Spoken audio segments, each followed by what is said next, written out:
আজ শুরু করছি দশম শ্রেণীর একটি বাংলা কবিতা দিয়ে। কবিতার নাম অভিষেক, কবি মাইকেল মধুসূদন দত্ত। প্রথমে এর উৎস সম্পর্কে আলোচনা করা যাক। এটি মাইকেল মধুসূদন দত্তের 1861 খ্রিস্টাব্দে লিখিত বিখ্যাত কাব্যগ্রন্থ মেঘনাদ বধ কাব্য থেকে নেওয়া। এই কবিতা একটু কঠিন লাগতে পারে, কিন্তু আশা করি তোমরা মনোযোগ সহকারে শুনবে। আমি চেষ্টা করব আমার মতো করে বোঝানোর জন্য। এই কবিতা শুরু করার আগে আমি এই কবিতার পটভূমি নিয়ে একটু বলতে চাই। আমরা সকলে রামায়ণে রাম রাবণের যুদ্ধের কথা জানি। সেই যুদ্ধে কোনো এক রাত্রির যুদ্ধে রাক্ষসরাজ রাবণের বীরপুত্র ইন্দ্রজিৎ বা মেঘনাদ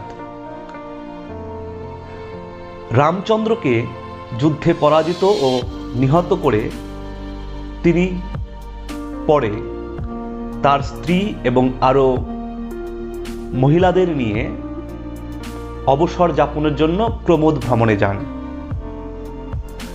ইতিপূর্বে কোনো এক দৈব দয়ায় শ্রীরামচন্দ্র জীবিত হন এবং জীবিত হয়ে তিনি ইন্দ্রজিতের কনিষ্ঠ ভ্রাতা তথা রাবণের দ্বিতীয় পুত্র তথা শেষ পুত্রকে, তার নাম বীরবাহু, তাকে যুদ্ধ নিহত করেন। ছোট পুত্রের মৃত্যু সংবাদ রাক্ষসরাজ রাবণকে ভয়ানক ক্রুদ্ধ করে তোলে।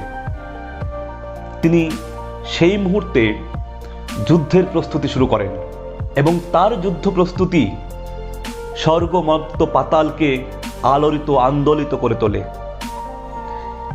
পৃথিবী ধ্বংসের পথে চলে যায়। ঠিক সেই সময় রাবণকে যুদ্ধে থামাতে, অর্থাৎ পৃথিবীকে বাঁচাতে রাবণকে যুদ্ধ থেকে নিবৃত্ত করার ভীষণ দরকার ছিল।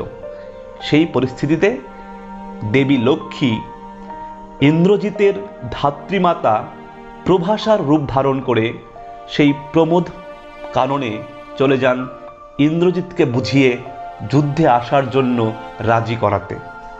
এখানে একটি কথা বলে রাখি ইন্দ্রজিৎ বা মেঘনাদ সম্পর্কে। তিনি দেবরাজ ইন্দ্রকে জয় করেছিলেন বলে তার নাম হয় ইন্দ্রজিৎ। এবং মেঘনাদ তাকে কেন বলা হয় বলছি। জন্মের সময় শিশু যে কান্না করে, তো ইন্দ্রজিতের কান্না ছিল মেঘের গর্জনের মতো, তাই তাকে মেঘনাদ বলা হয়। এবার আসি মূল কবিতায়। আমরা দেখতে পেলাম দেবী লক্ষ্মী রাবণকে থামাতে তিনি ইন্দ্রজিতের ধাত্রীমাতা প্রভাসার রূপ ধারণ করে প্রমোদ কাননে গিয়েছেন। শুরু করছি। কনক আসন ত্যাজি বীরেন্দ্র কেশরী ইন্দ্রজিৎ প্রণমিয়া ধাত্রীর চরণে কহিলা, কি হেতু মাত গতি তব আজি এ ভবনে, কহদাসে লঙ্কার কুশল। কনক আসন অর্থাৎ সোনার আসন ত্যাগ করে বীরেন্দ্র কেশরী অর্থাৎ বীরযুক্ত ইন্দ্রযুক্ত কেশরী অর্থাৎ বীরের সিংহ ইন্দ্রজিৎ, তিনি তার ধাত্রীমাতা অর্থাৎ লক্ষ্মী, যিনি প্রভাসার রূপ নিয়েছেন, সেই দেবী লক্ষ্মীর চরণে প্রণাম করে জিজ্ঞেস করলেন, কি কারণ মা আজকে এখানে আসার। কহদাসে লঙ্কার কুশল অর্থাৎ লঙ্কার খবর আমাকে বলো।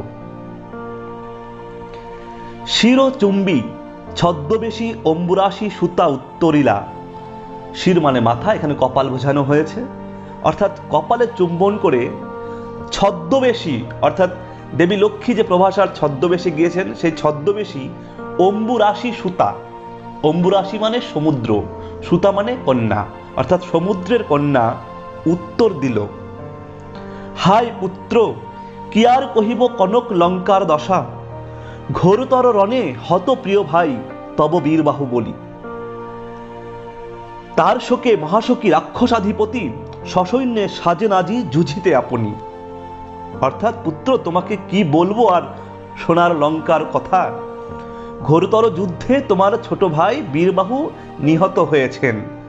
তারই শোকে অর্থাৎ পুত্র শোকে মহাশোকী রাক্ষসের অধিপতি অর্থাৎ রাবণ তিনি নিজেই আজকে যুদ্ধে অর্থাৎ যুদ্ধে যাবার জন্য, রামের বিরুদ্ধে যুদ্ধে যাবার জন্য সসৈন্যে সাজছেন। জিজ্ঞাসিলা মহাবাহু বিস্ময় মানিয়া।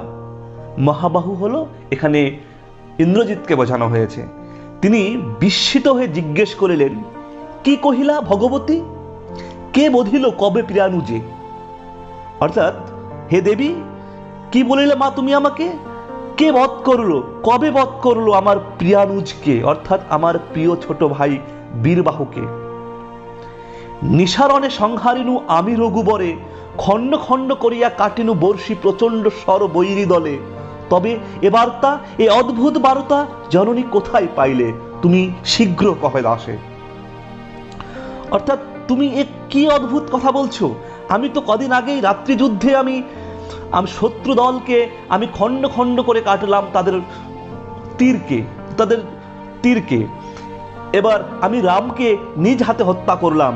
তাহলে এই অদ্ভুত খবরটা তুমি কোথায় পাইলে? তাড়াতাড়ি আমাকে বলো। রত্নাকর রত্নোত্তমা ইন্দিরা সুন্দরী উত্তরিলা। অর্থাৎ রত্নের আকর, যেখানে প্রচুর রত্ন পাওয়া যায়। রত্নোত্তমা অর্থাৎ রত্নের থেকে উত্তমা, ভালো। ইন্দিরা সুন্দরী মানে দেবী লক্ষ্মী, ছদ্মবেশী দেবী লক্ষ্মী, তিনি উত্তর দিলেন, হাই পুত্র, মায়াবী মানব সীতাপতি তবস্বরে মরিয়া বাঁচিল। অর্থাৎ পুত্র, সীতাপতি অর্থাৎ রামচন্দ্র তিনি মায়াবী মানব, তোমার স্বরে অর্থাৎ তোমার তীরে মরেও সে পুনরায় বেঁচে গেছে এবং সেই তোমার ভাই বীরবাহুকে হত্যা করেছে। দেবী আবার বলছেন, যাও তুমি তরা করি, রক্ষ কুলমান। অর্থাৎ তুমি তাড়াতাড়ি যাও, রাক্ষস কুলের মান সম্মান তুমি রক্ষা করো। এ কাল সমরে, এই ভয়ানক যুদ্ধে তুমি রক্ষা করো রাক্ষস কুলের মান গৌরব, রক্ষ চূড়ামণি।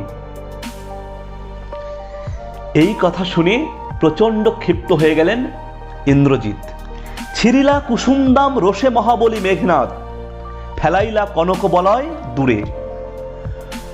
অর্থাৎ কুসুম দাম অর্থাৎ ফুলের মালা তিনি ছিঁড়ে ফেললেন, গলা থেকে ছিঁড়ে ফেলে দিলেন। কনক বলয় সোনার বালা খুলে ফেলে দিলেন প্রচন্ড ক্রোধিত হয়ে, রাগান্বিত হয়ে। পদতলে পরি শোভিল কুণ্ডল, যথা অশোকের ফুল অশোকের তলে আভাময়। তার ফুলের মালা এবং সোনার বালা সবকিছু তিনি ছিন্ন ভিন্ন করে ফেলে দিলেন, পায়ের তলে পড়ে রইল, ঠিক যেমন অশোক গাছের নিচে অশোকের ফুল পড়ে থাকে সেরকম মনে হচ্ছিল দেখে। ধিক মোরে কহিলা গম্ভীরে কুমার, হ্যাঁ ধিক মোরে, বৈরিদল বেড়ে স্বর্ণলঙ্কা, হেথা আমি বামাদল মাঝে। ইন্দ্রজিৎ নিজেকে ধিক্কার দিচ্ছেন, নিজেকে ছি ছি করছেন, বলছেন শত্রুদল আমার স্বর্ণলঙ্কা ঘিরে রয়েছে আর আমি এখানে নারীদের মাঝে আছি।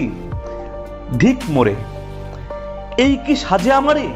দশাননাত্মজ আমি ইন্দ্রজিৎ। বলছে আমাকে কি এটা মানায়? আমি 10 আননাত্মজ অর্থাৎ আমি 10 মাথার পুত্র, অর্থাৎ আমি রাজা, আমি রাবণের পুত্র ইন্দ্রজিৎ, আমাকে এটা মানায় না। তাই তিনি নিজেকে ধিক্কার জানাচ্ছেন বারবার। বলছেন আনো রথ তরা করি, ঘুচাবো এ অপবাদ বোধি রিপুকুলে। বলছেন রথ তাড়াতাড়ি নিয়ে এসো, আমি আমার এই অপবাদ যে আমি যুদ্ধক্ষেত্র বাদ দিয়ে আমি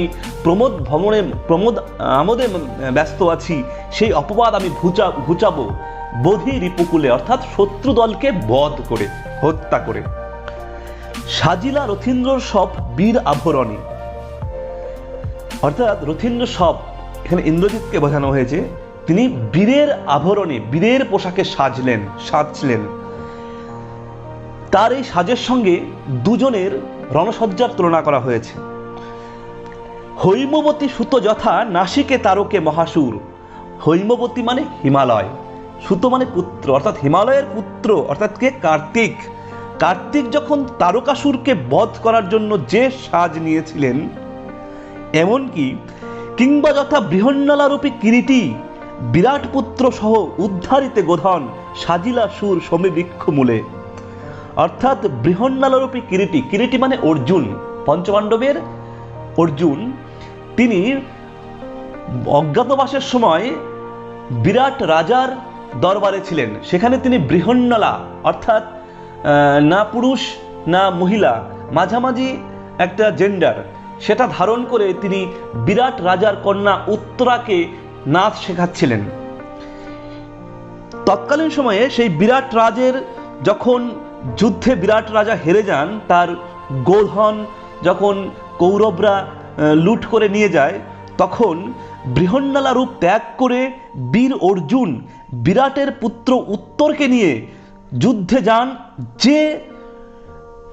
যে সাজ নিয়ে, যে রণসাজ্য নিয়ে, সেটার সাথে তুলনা করা হয়েছে ইন্দ্রজিতের সেই সাজকে। সাজিলা সুর সমীবৃক্ষ মলে, অর্জুন সমীবৃক্ষ মানে বাবলা গাছের নিচে সেজেছিলেন। মেঘবর্ণ রথ চক্র বিজুলির ছটা, অর্থাৎ ইন্দ্রজিতের রথ হলো মেঘের মতো রঙের, চাকা বিদ্যুতের ছটার মতো ঝিকমিক করছে, চমকাচ্ছে। ধ্বজ ইন্দ্রচাপরূপী, অর্থাৎ পতাকা রামধনু রঙের মতো। তুরঙ্গম বেগে আশুগতি, তাড়াতাড়ি চলে আসলো রথ। রথে চড়ে বীর চূড়ামণি বীর দর্পে, যখন রথে চড়ে বীর চূড়ামণি অর্থাৎ ইন্দ্রজিৎ বীর দর্পে যাবেন, ঠিক সেই সময় হেনুকালে প্রমীলা সুন্দরী ধরিপতি করযুগ, ঠিক সেই সময় তার স্ত্রী প্রমীলা তিনি এসে তার বরের বা স্বামীর হাত জোর করে ধরলেন। হাইরে যেমতি হেমলতা আলিঙ্গয়ে তরু কুলেশ্বরে। এই প্রমীলার মেঘনাদের এই হাত ধরাকে তুলনা করা হয়েছে যেভাবে হেমলতা অর্থাৎ স্বর্ণলতা আলিঙ্গয়ে তরু কুলেশ্বরে, অর্থাৎ গাছকে লতা যেভাবে জড়িয়ে ধরে, ঠিক সেভাবেই মেঘনাদ প্রমীলা। কহিলা কাঁদিয়া ধ্বনি, কোথা প্রাণ সখে রাখিয়ে দাসীরে, কহ চলিলা আপনি, কেমন ধরিবে প্রাণ তোমার বিরহে এ অভাগী। অর্থাৎ প্রমীলা ইন্দ্রজিৎকে বলছে, তুমি আমাকে একা রেখে কোথায় যাচ্ছ, তোমাকে ছাড়া আমি কিভাবে বাঁচব। হায় নাথ, গহন কাননে ব্রততি বাঁধিলে সাধে করি পদ, যদি তার রঙ্গরসে মননা দিয়া মাতঙ্গ যায় চলি, তবু তারে রাখে পদাশ্রয়ে যথনাথ। প্রমীলা ইন্দ্রজিৎকে উদাহরণ দিচ্ছে, যদি ঘন অরণ্যে সাধ করি বা ইচ্ছে করি, যদি প্রেম নিবেদন করে কোনো হাতির পায়ে লতাপাতা জড়িয়ে ধরে, তাহলে কি হাতি লতাপাতাকে ছেড়ে ফেলে একা চলে যায়? সেটা যায় না, হাতি লতাপাতাকে সাথে নিয়েই হেঁটে যায়। তবে কেন তুমি গুণনিধি ত্যায্য কিঙ্করীরা আজি, তাহলে তুমি কেন আজকে আমাকে ত্যাগ করছো প্রিয়? হাসি উত্তরিলা মেঘনাদ। মেঘনাদ যে একটা ভয়ঙ্কর ক্রোধান্বিত রূপ নিয়ে আছেন, তার মধ্যেও যে মেঘনাদের একটা পত্নী প্রেম বা ভালোবাসার মন রয়েছে, তিনি যে রোমান্টিক, সেটা এখানে বোঝাচ্ছে। ইন্দ্রজিতে জিতি তুমি সতী, বেঁধেছ যে দৃঢ় বাঁধে, কে পারে খুলিতে সে বাঁধে। তরাই আমি আসিব ফিরিয়া কল্যাণী, সমরে নাসি তোমার কল্যাণে রাঘবে, বিদায় এবে দেহ বিধুমুখী। অর্থাৎ ইন্দ্রজিৎকে তুমি জয় করেছ, ইন্দ্রজিতের হৃদয়কে তুমি জয় করেছ, তুমি যে দৃঢ় বন্ধনে বেঁধেছ আমাকে, সেই আমি তোমাকে কোনোদিনও ত্যাগ করতে পারবো না। তুমি আমাকে তাড়াতাড়ি বিদায় দাও, আমি রামচন্দ্রকে হত্যা করে এসেই তোমার সাথে আবার মিলিত হব। এই কথা বলে ইন্দ্রজিৎ রথে চড়ে বসলেন। উঠিল পবন পথে ঘোরতর রবে, রথবর হৈম পাখা বিস্তারিয়া যেন উড়িলা মৈনাক শৈল অম্বরজলি। রথ এমনভাবে উড়ে যাচ্ছে যেমন সোনার পাখা বিস্তার করে মৈনাক পাহাড় আকাশে উড়ে যাচ্ছে। সিঞ্জিনী আকর্ষী রোষে টঙ্কারিলা ধনু বীরেন্দ্র। সিঞ্জিনী মানে ধনুকের ছিলা, ধনুকের তারটা, সেটি রোষে আকর্ষল অর্থাৎ গর্জারল। পক্ষীন্দ্র যথা নাদে মেঘ মাঝে ভৈরবে। পাখির রাজা গরুর পাখি যেমন মেঘের মাঝে ভৈরবে চিৎকার করে, সেরকম আওয়াজ করে রথ উড়ে যাচ্ছে আকাশ দিয়ে। কাঁপিল লঙ্কা কাঁপিল জলধি, লঙ্কা এবং সমুদ্র সব কেঁপে উঠল। সাজিছে রাবণ রাজা বীর মদে মাতি। রাজা রাবণ বীর মদে বীরের মতো সাজছেন। বাজিছে রণবাজনা, গর্জিছে গজ, হেসে অশ্ব, হুঙ্কারিছে পদাতিক, রথি উড়িছে কৌশিক ধ্বজ, উঠিছে আকাশে কাঞ্চন কুঞ্চক বিভা। অর্থাৎ রাবণ লঙ্কায় রণসাজে সজ্জিত হচ্ছেন, হাতি গর্জন করছে, ঘোড়া ডাকছে, পদাতিক বাহিনী হুঙ্কার দিচ্ছে, আকাশে কৌশিক ধ্বজ অর্থাৎ রেশমি পতাকা উঠছে, আকাশে উঠছে স্বর্ণালী আলো, কাঞ্চন কুঞ্চক বিভা, বিভা মানে আলো, স্বর্ণালী আলো আকাশে দেখা যাচ্ছে। হেনকালে তথা, ঠিক সেই সময়ে দ্রুতগতি উতরিলা মেঘনাথ রথী, দ্রুতগতিতে মেঘনাথ সেই সময়ে লঙ্কার মাটিতে পদার্পণ করলেন। নাদিলা কর্পূর দল হেরি বীর বরে মহাগর্বে, রাক্ষস দল, কর্পূর দল মানে রাক্ষস দল, রাক্ষস দল মেঘনাথকে দেখে বীর বরে চিৎকার করে উঠল। নমি পুত্র পিতার চরণে করজোরে কহিলা, পুত্র ইন্দ্রজিৎ পিতা রাবণের পায়ে প্রণাম করে হাত জোর করে বলিল, হে রক্ষক কুলপতি, শুনেছি মরিয়া নাকি বাঁচিয়াছে পুনঃ রাঘব, এ মায়া পিত বুঝিতে না পারি।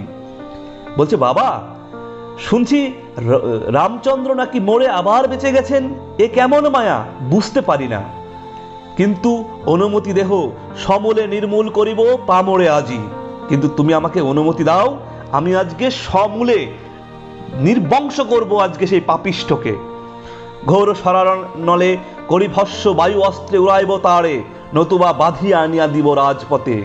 অর্থাৎ আমি আমার তীর দ্বারা তাকে ভস্য করে দেব, অথবা বায়ু অস্ত্রের দ্বারা তাকে উড়িয়ে দেব, নতুবা আমি তাকে বেঁধে এনে তোমার সামনে দাঁড় করিয়ে দেব।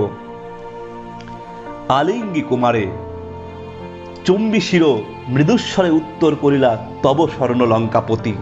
অর্থাৎ ইন্দ্রজিৎকে আলিঙ্গন করে জড়িয়ে ধরে কপালে চুমু খেয়ে অল্প গলায়, হালকা গলায় উত্তর দিলেন স্বর্ণ লঙ্কাপতির রাবণ।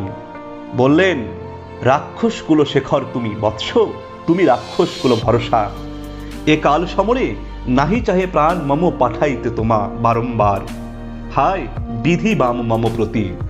অর্থাৎ তুমি রাক্ষস কুলের ভরসা, তুমি রাক্ষস কুলের গৌরব, গর্ব, এই ভয়ানক যুদ্ধে তোমাকে বারবার আমাকে পাঠাতে মন চায় না, হায় বিধি বাম মম প্রতি, হায় ভগবান আমার প্রতি বিরূপ কেন।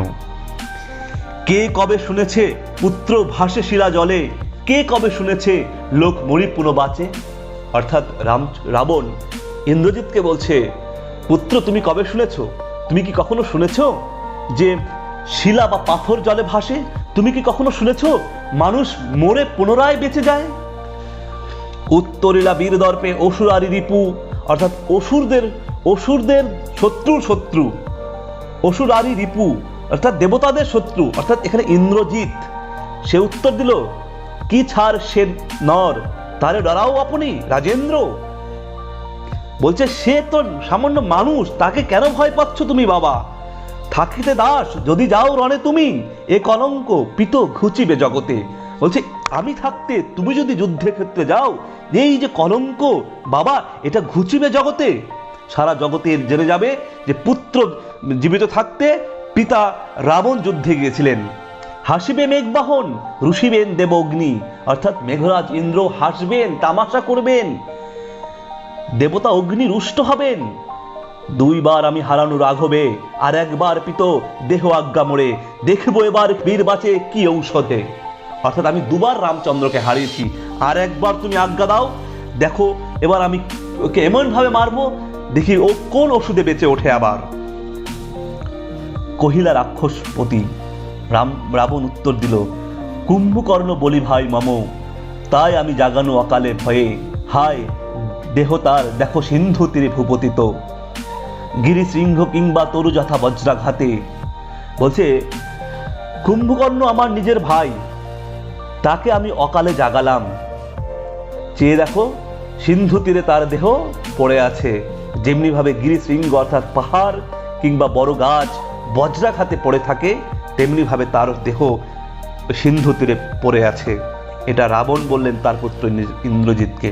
রাবণ আবার বললেন, তবে যদি একান্ত সমরে ইচ্ছা তব বৎস, আগে পুজো ইষ্ট দেবে, নিকুম্ভীরা যজ্ঞ সাঙ্গ করো বীরমণি। তবে তোমার যদি একান্তই যুদ্ধে যাওয়ার ইচ্ছে থাকে তাহলে আগে ইষ্টদেবকে পুজো করো, নিকুম্ভেলা যজ্ঞ শেষ করো।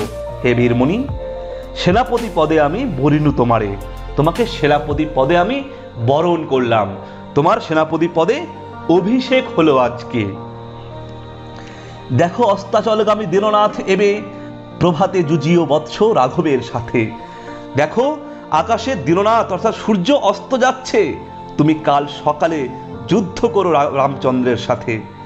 এতেক কহিয়া রাজা যথাবিধি লয়ে গঙ্গোদক অভিষেক করিলা কুমারে। এই বলে রাজা রাবণ গঙ্গার জল নিয়ে কুমার অর্থাৎ ইন্দ্রজিৎকে অভিষেক করালো সেনাপতি পদে। অভিষেক মানে বরণ করে নেওয়া, সেনাপতি পদে তাকে বরণ করে নেওয়া হলো।